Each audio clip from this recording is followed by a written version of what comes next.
Morning, happy Tuesday, happy book review day. Today's book is Brian Duren's The Gravity of Love, which this is the paperback. And I'm kind of on a run for reading novels lately. It's interesting, I go kind of in phases of fiction, nonfiction, and just kind of whatever happens to pique my interest at this point. This is what I'm reading.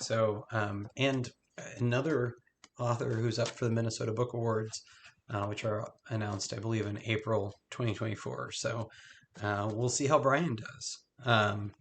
Gravity of Love, I really enjoyed. I would describe it as a kind of quiet book, but one that really deals well with the idea of loss, and the struggle of parenting.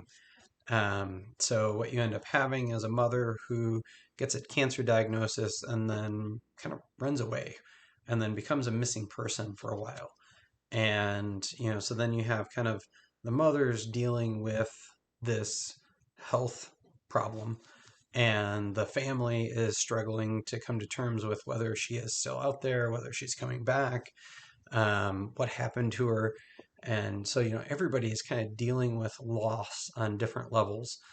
And unfortunately, that's just kind of part of the human condition, is that we do deal with loss. And so I find books like The Gravity of Love comforting in that in some ways. Like the more I can kind of read about it and experience kind of through characters, for me, I think it prepares me better for when that kind of thing does happen. And I've certainly had loss in my life as well. So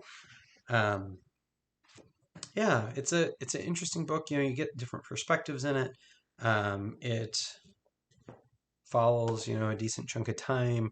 You get time to know the characters and the family pretty well, and then it comes together at the end as well. So I won't ruin the ending for you, but it feels pretty satisfying and true, I think.